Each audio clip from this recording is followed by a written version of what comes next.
911 location of your emergency. Something is happening. Something happened in our house. We don't know what. What is the address of the emergency? 1122. November 13th, 2022. A small college town in Idaho woke up to the unimaginable. 4 students brutally stabbed in their own home. Hours later, a frantic 911 call would pull police into a crime scene that still shocks the nation today.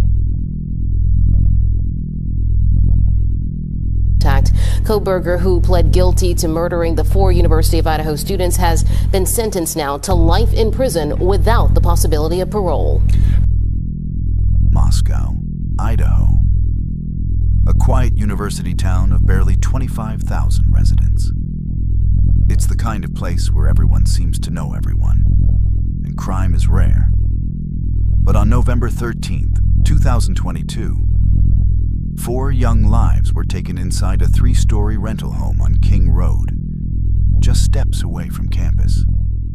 The victims were 21-year-old Kaylee Gonkovs, a senior set to graduate; 21-year-old Madison Mogan, her best friend since childhood; 20-year-old Zana Kernodal, a junior studying marketing; and 20-year-old Ethan Chapin, a triplet who lived in fraternity housing but spent the night at Zana's. The crime scene was horrific, but what would come out later? Through 911 calls, unsealed documents, and court testimony, paints a picture of confusion, terror, and a chilling predator who was watching long before that night. On Saturday night, November 12th, the house at 1122 King Road was filled with the usual sounds of college life. The 3-story home, often called the party house, was a social hub. Let's walk through the night. 10 p.m. Ethan and Zana attended a Sigma Chi fraternity party just a few minutes away. 1:40 a.m. Kaylee and Madison were seen on CCTV at a downtown Moscow food truck, ordering late-night food. A live stream captured them laughing, unaware of what was to come. 2 a.m.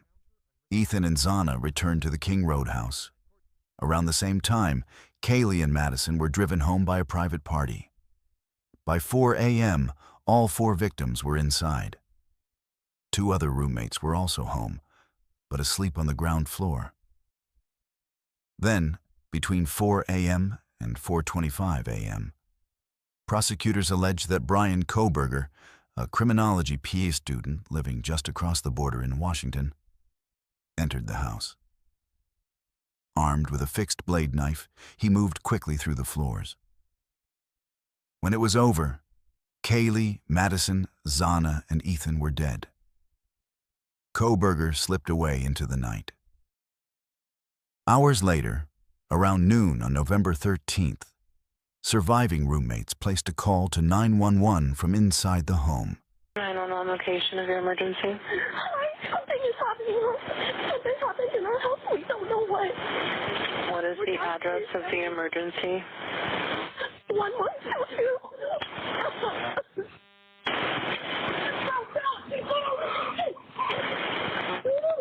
What is the rest of the address?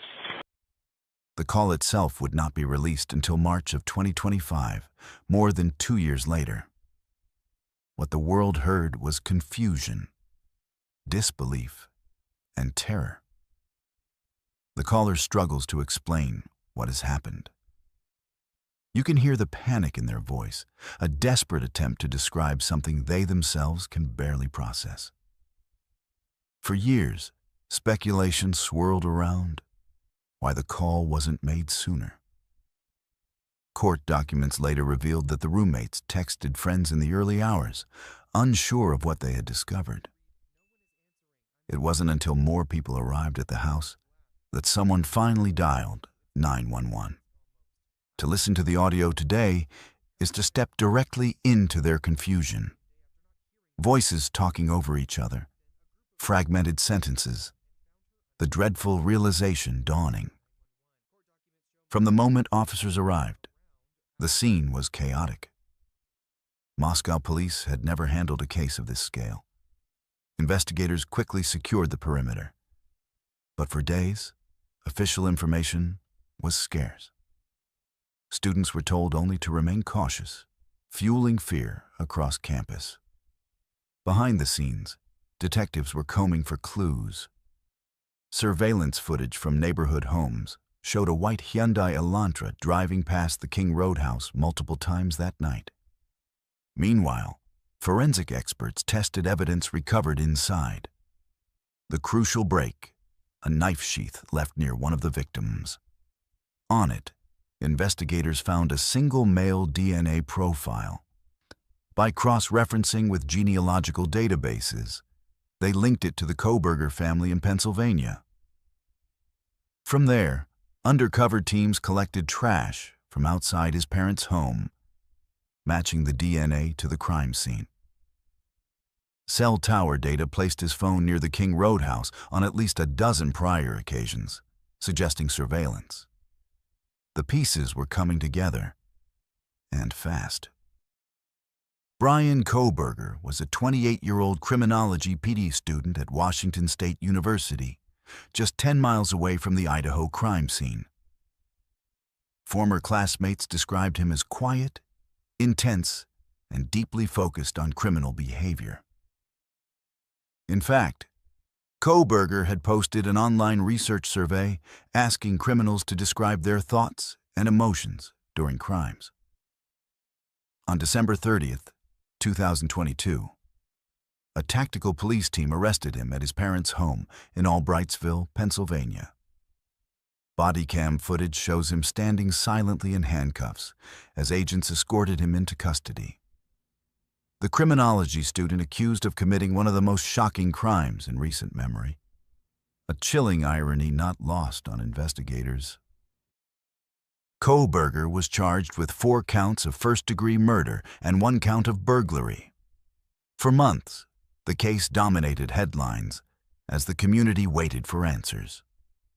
In March 2025, a trove of unsealed documents revealed the 911 call transcript and surviving roommates' text exchanges from the night. For the first time, the public could piece together their confusion and the moments leading up to the police arrival.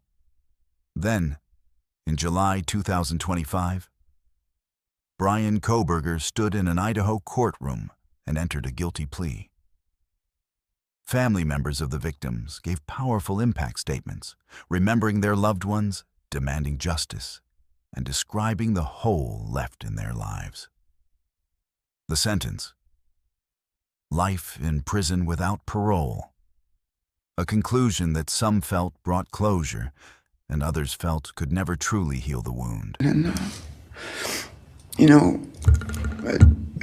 a death sentence is one thing, when it's going to happen, and, it's going to be all gentle and stuff. But, life without parole with a building full of people that all just want you to not be around anymore, and winking at every morning, not knowing if that's the day they're going to pull your card. It's not a very nice sentence either. So, even with a guilty plea, questions remain.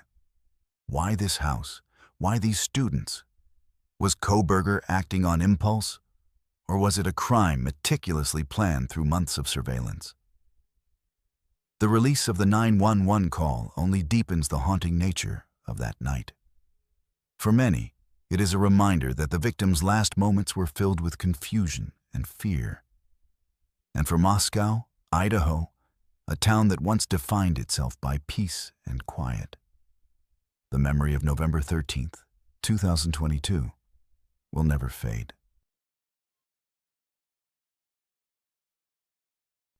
In memory of Kaylee, Madison, Zana, and Ethan. This case is one of the most chilling examples of modern forensic investigation and community tragedy. What do you think about the newly released 911 audio? Do you believe more details will emerge about Kohberger's true motives? Leave your thoughts in the comments below. And if you want to see our next breakdown of another shocking case, make sure to subscribe and turn on notifications. Thank you for watching.